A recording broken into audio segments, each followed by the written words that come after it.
ይህ ከደራሲው የተሰኘው የዩቲዩብ ቻናላችን ነው። በዚህ ቻናል የተለያዩ አዝናኝና አስተማሪ መጽሐፍትን በየሳምንቱ ሐሙስ ከቀኑ 7 ሰዓት እንተርካለን። አድማጮቻችን ቻናላችንን ሰብስክራይብ፣ ላይክ እና ሼር እንድታደርጉልን በአክብሮት እንጠይቃለን። እናመሰግናለን። መልካም ጊዜ።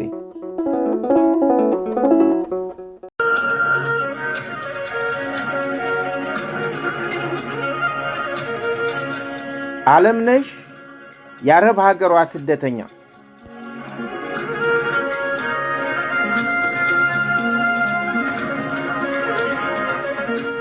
የፋጡማ ጉዳይ ግን ቀጥረው ያመጧት ቤተሰቦች ወደ መጣችበት ሊመልሷት የተዘጋጁ መሆኑን አውቀናል። ስለዚህ ህመሟ ሲሻላትና በአውሮፕላን መሳፈር ስትችል የምትመለስ ይመስለኛል። ያ ደግሞ ወደፊት የምናየው ይሆናል አለች። አሰሪዎቿ ይህን ያለችበትን ሁኔታ እያዩ እንዴት ይመልሷታል? ቢያንስ ጥቂት ጊዜ እንድታገግም እንኳን የሚያደርጉ አይመስልሽም? ፖሊስ በዚህ ጣልቃ መግባት አይችልም ብዬ 50 አለቃዋን ጠየቅኳት።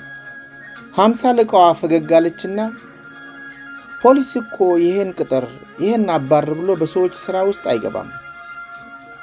ምናልባት አንቺ እንዳልሽው ሊያቆዩት ይችሉ ይሆናል አለችኝና ሌላው አማራጭ ደግሞ የሚሆንልሽ ከሆነና ሌላ የምታውቂው አሰሪ ካለ የእሷን ኮንትራት ወደዚህ አሸጋግሮ ለእርሱ እየሰራች መቆየት የሚቻል ይመስለኛል።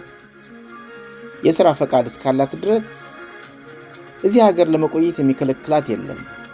ይህ ግን በሁለቱ አሰሪዎች ማለትም ከሀገሯ እዚህ ባመጣትና በዚህ እንደ አዲስ በሚወስዳት አሰሪ መካከል የሚደረግ ውል ይወስነዋል አለች።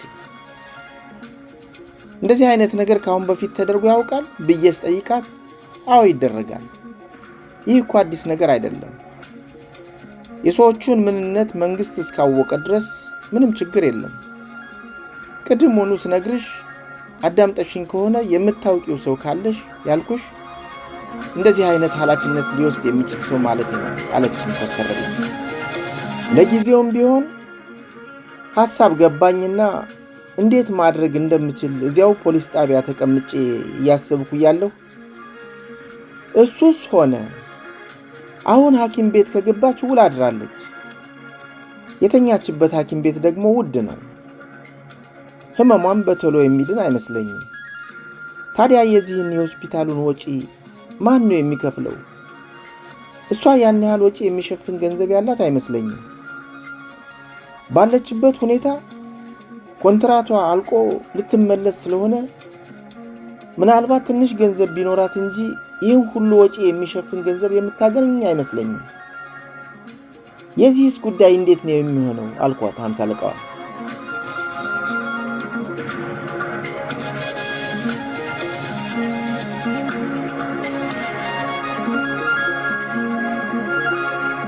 ምዕራፍ 11 ሩቅያ ክፍል 2።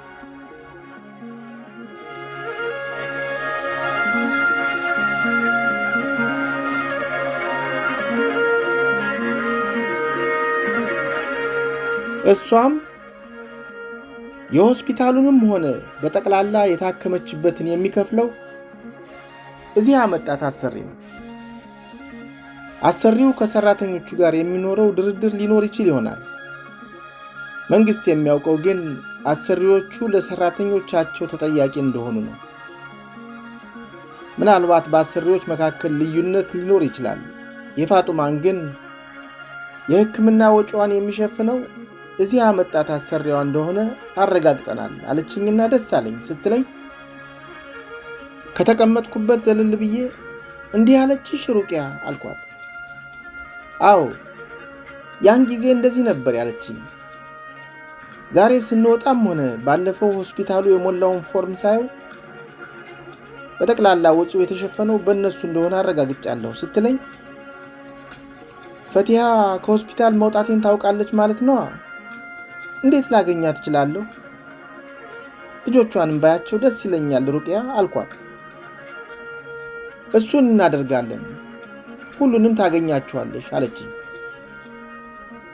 ሐሳቤ ወደ አብዱራህማን ቤት የሄደውን ያህል በሌላ ጎኑ ደግሞ የሆስፒታሉን ወጪ የሸፈኑት እነሱ በመሆናቸው ሩቅያ ላይ ጫና ስላልሆንኩባት ደስ ስላለኝ እሰይ እንኳን የሆስፒታሉን ወጪ ሸፈኑልኝ፣ አንቺ የከፈልሽው መስሎኝ በማስቸገሬ በጣም ከብዶኝና ጨንቆኝም ነበር ብዬ አንገቴን ስደፋ ሩቅያ ቡና ለመቅዳት ተቀምጣበት ከነበረው መቀመጫዋ ላይ ብድግ ብላ መጣቀፈችኝና አይዞሽ አትጨነቂ፣ ለሰው ሕይወቱ ሰው ነው፣ ገንዘቡ እንደሆነ ጤንነቱ እስካለ ድረስ ይገኛል። ገንዘብ ደግሞ ማንም ሰው የሚያገኘው ሸቀጥ ነው። አጠቃቀሙን አላውቅበት እያለ ይቸገራል እንጂ ማንኛውም ሰው አንድ ጊዜ ሲያገኘው ሌላ ጊዜ ሲያጣው የሚኖር ሸቀጥ ነው። ለወደፊቱ እንደዚህ ያለው ሐሳብ አይግባሽ፣ በሕይወት እስካለው ድረስ አለሁልሽ አለችኝ። ይህን ስትለኝ እንደምንም ታግዬ ይዤው የነበረው እንባዬ ግንፍል ብሎ በጉንጮቼ አልፎ የሩቅያን ትከሻ ረጠበው።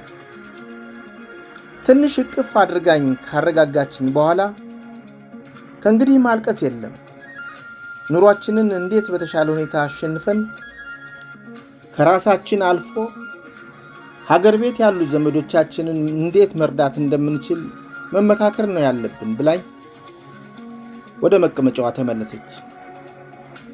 እኔም እየተረጋጋው መጣሁና እንዲያው ቸኮልሽ ባትይኝ ሩቅያ፣ ካሁን በኋላ ምን እየሰራሁ እንድኖር ነው ኮንትራቴ የተዘዋወረው? የትስ ነው የምሰራው? የምኖረውስ እንዴት ነው አልኳት።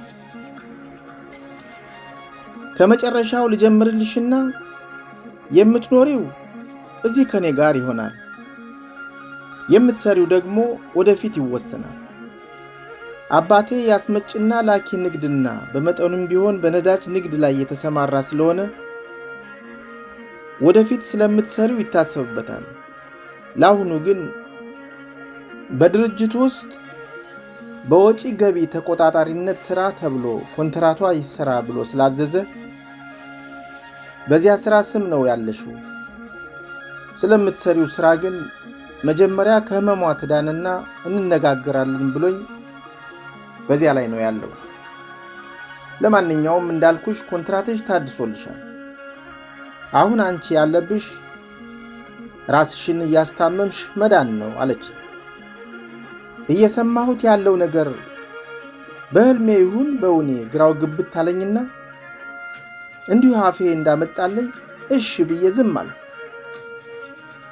ቀጠል አድርጋ ያው እንደ ሀገራችን እስከ 3ኛው ድረስ እናፍላ አይደል አለችኝ። ለአንቺ እስከ ተመቸሽና የምትሄጅበት ከሌለሽ ደስ ይለኛል አልኳት። አይ እኔማ ከሆስፒታልም ቀርቻለሁ፣ ሌላ የሚሄድበት ፕሮግራም የለኝም አለችኝ። ሆስፒታል ለምን ትሄዳለች? እኔ ነኝ መጥቻለሁ፣ ሌላ የታመመ ዘመድ አላት እንዴ ብዬ ከሆስፒታል ቀርቻለሁ ነው ያልሽኝ ሩቅያ አልኳት። አዎ ከሆስፒታል ቀርቻለሁ፣ ምን ነው ብላ ጥያቄን በጥያቄ መለሰችልኝ። አይ ሆስፒታል ከመሄድሽ እንደቀረሽ ስትነግሪኝ ሌላ የታመመ ሰው አለብሽ ወይ ብዬ ሐሳብ ገብቶኝ ነው አልኳት። አይ እኔ እኮ ነርስ ነኝ፣ የነገርኩሽ መስሎኝ ነው እንጂ ስራዬ ነርስነት ነው። ጅዳ ውስጥ ካሉት በአንድ ሆስፒታል ውስጥ ነው የምሰራው። ከኢትዮጵያ ከመጣሁ በኋላ ትምህርት ቤት ገብቼ የአረብኛና የእንግሊዝኛ ትምህርት ተማርኩ። ከዚያ መደበኛ ትምህርት ጨረስኩና ኮሌጅ ገብቼ በነርስነት ተመረቅኩና አሁን በነርስነት እየሰራሁ ነው የምኖረው። ያን ጊዜ አንቺን አውሮፕላን ጣቢያ ሳገኝሽ ሁሉ ነርስ ነበርኩ። ለዚህ ነው ቅድም ስልክ ልደዋውል እንዳልኩሽ በየቦታው ስደዋውል ሆስፒታልም ደውዬ ዛሬ እንደማልገባ ስለተናገርኩ ነው ሆስፒታል አልሄድም ያልኩሽ እንጂ እግዚአብሔር ይመስገን የታመመብኝስ የለም አለች። በጣም ደስ ይላል። ከባህሪሽ ጋር የሚስማማ ስራ ይዘሻል። በሽተኞችሽ ሁሉ በጣም የታደሉ ናቸው። ምናልባት አንዳንዶቹ የማይድን በሽታ የያዛቸው ሊሆኑ ይችላሉ። እስከዚያች ቀን ሕይወታቸው እስከምታልፍ ድረስ ግን ካንቺ በሚያገኙት እርዳታ ህመሙ ቀለል እንደሚልላቸው እርግጠኛ ነኝ። ከህመማቸው ድነው የሚወጡት በሽተኞችማ አብዛኞቹ ጓደኛ ሊሆኑሽ እንደሚፈልጉ ገምታለሁ አልኳት። አዎ፣ ስራውን ስለምወደው ስሰራውም ደስ ይለኛል። እንዳልሽው የተለያየ በሽተኛ ያለው በዚያው መጠን የሚሞተው ይሞታል። ከሚድኑት ጋር ደግሞ በተለያየ አጋጣሚ ሁሉ እንጠያይቃለን አለችኝ። ዕለቱን ቡናውን ከአንደኛ እስከ 3ኛ አፍልተን ጠጥተን የተለያዩ ጨዋታዎችን እያነሳን ስናወራዋል። አብዛኛውን ጊዜ በራሴ ሕይወት ውስጥ ያለውን ውስብስብ ነገር መስመር ለማስያዝ ትንሹንም ትልቁንም ጥያቄ እየጠየቅኳት እሷ የምትችለውን ያህል እንዳላስብና እንዳልጨነቅ ልታረጋጋኝ እየሞከረች ቀኑን ገፋ ነውና መሸ። ምሽቱንም ቴሌቪዥን ከፍታ እሱን እያየን አመሸን። ባላሰብኩትና ባላለምኩት ሁኔታ የሩቅያ ቤት ኑሮዬ በዚህ ሁኔታ ተጀመረ። እየዋለ እያደረ ሰውነቴም ጠንከር እያለ አካባቢውንም እየለመድኩ ሄድኩ። የሩቅያ አባትም ከሆስፒታል በወጣሁ በ3ኛው ቀን ነው መሰለኝ ሩቅያ ቤት መጥተው ተዋወቅኳቸው። ሕይወቴ መትረፉን እንደ ዕድለኛነት አድርገው ስለ አደጋው ሁኔታ የሰሙትን እያስታወሱ ስለ ሀገራችን ጥሩነት፣ ስለ ሕዝቡ የዋህነትና ሰላማዊነት ሌላውን ሁሉ አጫወቱኝ። በተለይም ሩቅያ እንደ እህቷ የምታየኝ ጓደኛ እንዳገኘች እንደነገረቻቸውና እሳቸውም በጣም ደስ እንደተሰኙ ሲነግሩኝ ከፍ ያለ ደስታ ተሰማኝ። ምክንያቱም እኔ የሚሰማኝ ለሩቅያ ጫና እንደሆንኩባትና በተለይም ማንነቴን ለማታውቀኝ ሰው አስተማሚና ለሁሉ ነገር ወጪ ወራጅ እንድትሆን ማድረጌ ይከብደኝ ስለነበረ ነው። የሩቅያ አባት ያንን ከነገሩኝ በኋላ መንፈሴ ተረጋግቶ ለዚያ ቤት ሕይወቴ እኔም ድርሻዬን እያበረከትኩ ለመኖር ተስፋ አደረጉ። ከአባቷ ቤት እየመጣች አንዳንድ ሥራዎችን ከምትሰራላት ሰራተኛ ከሎራም ጋር ተቀራረብን። በተለይም አብዱራህማን ቤት ከነበረችዋ ሰራተኛ ከሊታ ጋር ረዘም ያለ ጊዜ አብረን ስለነበር የፊሊፒኖችን ባህሪና ማንነት በአብዛኛው አውቄ ስለነበር ከሎራ ጋር ለመግባባት ጥሩ አስተዋጽኦ አደረገልኝ። ሎራ ቤት ማጽዳቱን ስትሰራ፣ እኔ ደግሞ የሚበሳሰለውን እየሰራሁ ቤት ውስጥ ከፍተኛ ፍቅር የሞላበት ኑሮ ሆነ። አብረን የተወለድን አብረን ያደግን መንትዮች እስክንመስል ድረስ እንተሳሰብ ጀመር። በዚያው ሰሞን የአብዱራህማን ሚስት ፈቲሃና ልጆቿ ራውድ እና ሳሚራ መጥተው ጠየቁኝ። ፈቲሃ ከመኪና አደጋው ስለተረፍኩ ደስ እንዳላት ብትገልጽልኝም እኔ ግን የእሷና የልጆቿ ዕጣ ፈንታ ምን ሊሆን እንደሚችል አስጨንቆኝ አለቀስኩ። ልጆቿን አቅፌ አዘንኩ። አብዱራህማን ከሞት 1 ወር ገደማ ሆኖ ስለነበር ፈቲሃም ሆነች ልጆቿ የተረጋጉ ይመስላሉ። በጨዋታችን ላይ ለመጨረሻ ጊዜ ካየሁት በኋላ ብዙ እንዳልቆየና መኪና አደጋው ደርሶ የሙክታርን መሞትና የኔን መቁሰል ሰምቶ በጣም እንዳዘነ ነገረችኝና ከሆስፒታል ስወጣ በምትችለው ሁሉ ረድታ ወደ ሀገሬ እንድመለስ እንድታደርገኝ እንደነገራት አጫወተችኝ። አብዱራህማን ይሰቃይ በነበረት ህመም ላይ የኛን እንደዚያ መሆን ሲሰማ ምን ያህል እንደሚያዝን አስቤው የበለጠ አዘንኩ። በቆይታችን ፈቲሃም አብዱራህማን እንደነገራት መቼ ወደ ሀገሬ መመለስ እንዳሰብኩ ጠየቀችኝ። ለጊዜው እንዳልተዘጋጀሁና ቢያንስ ህመሜ እስከሚድን ድረስ እንደምቆይ ያም እስከሚሆን ድረስ ሩቅያ አብሬያት ለመኖሩ ደስተኛ እንደሆነች ነገርኳትና ደስ አላት።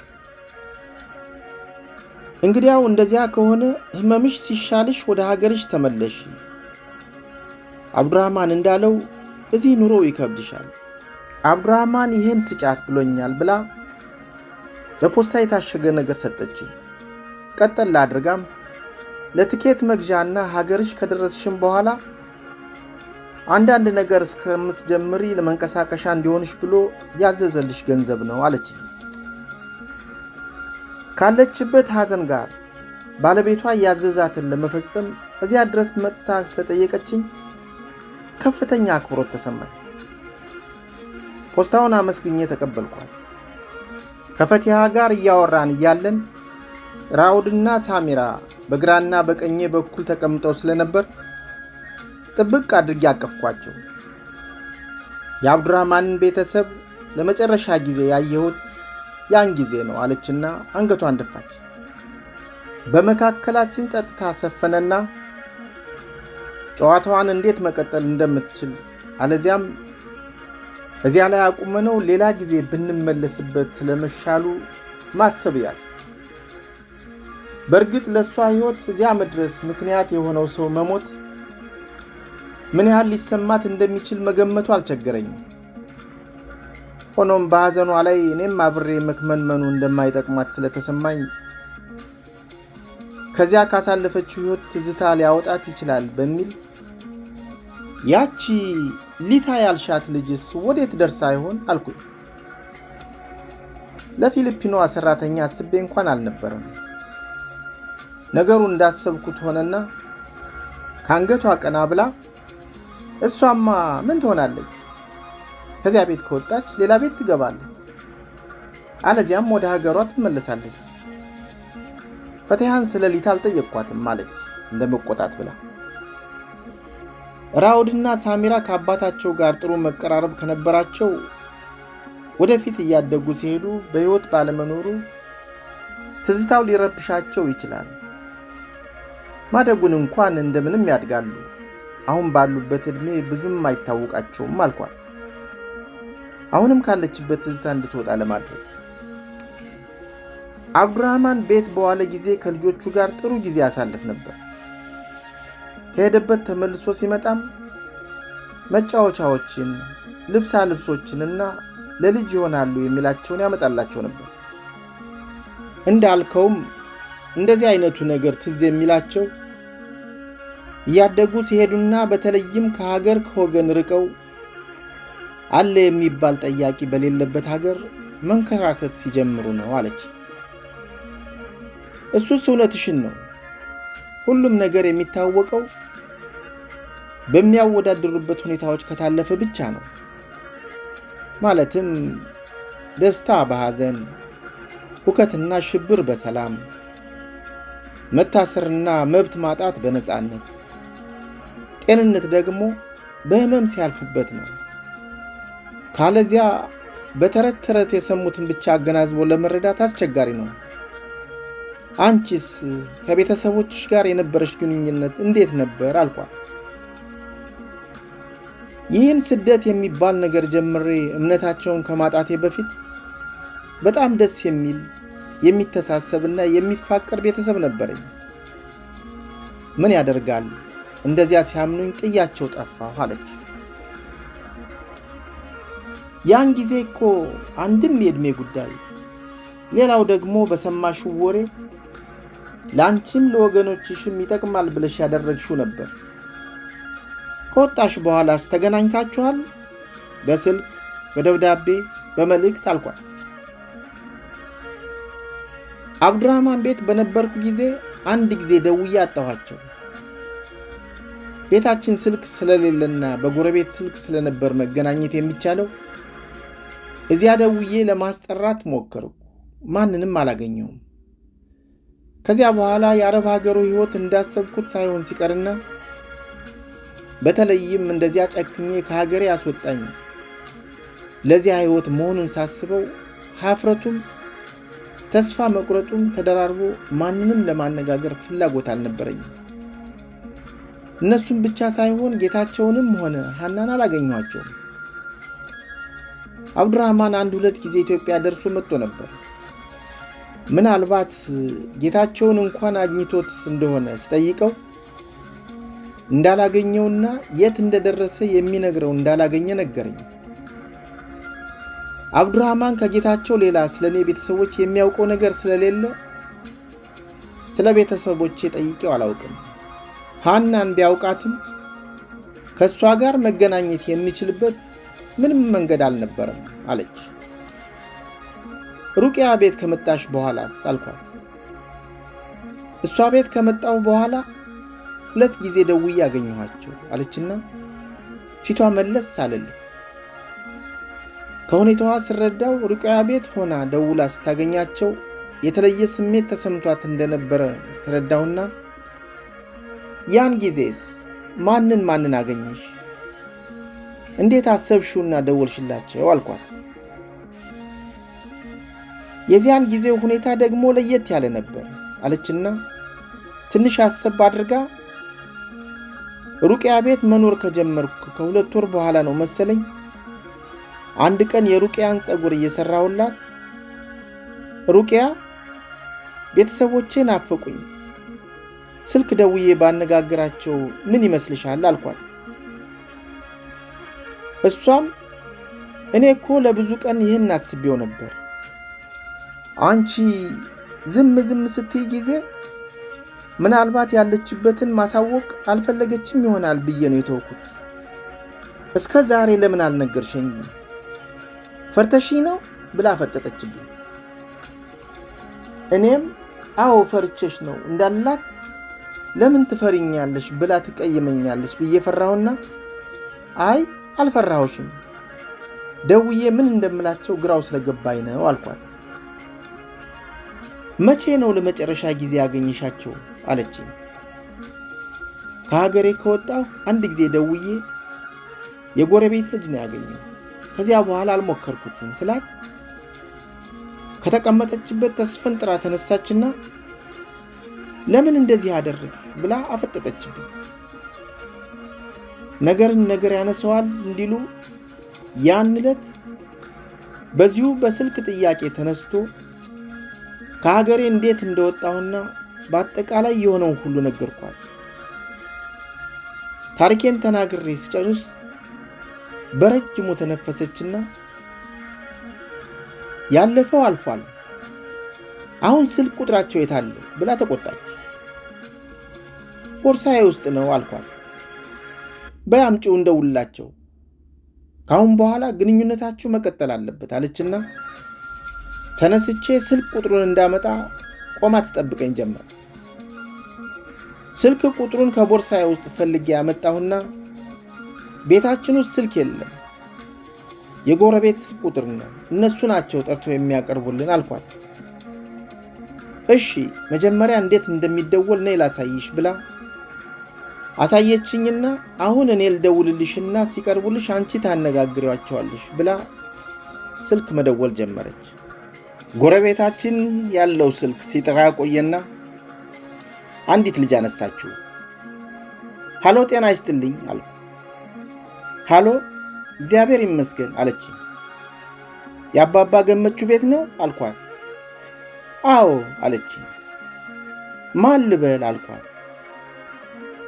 ማንን ፈልገው ነው አለችኝ።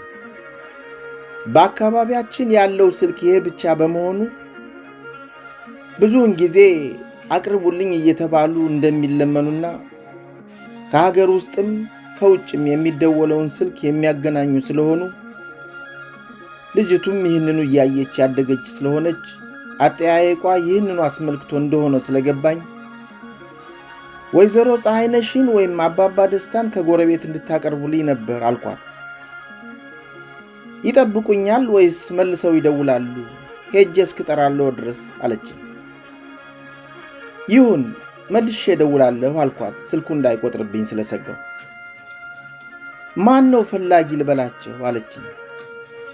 ዓለምነሽ ባያቸው ስላት እትዬ ዓለምነሽ ሚሚ እኮ ነኝ፣ በድምፅ ያላወቅሽኝም? የት ነው ያለሽው?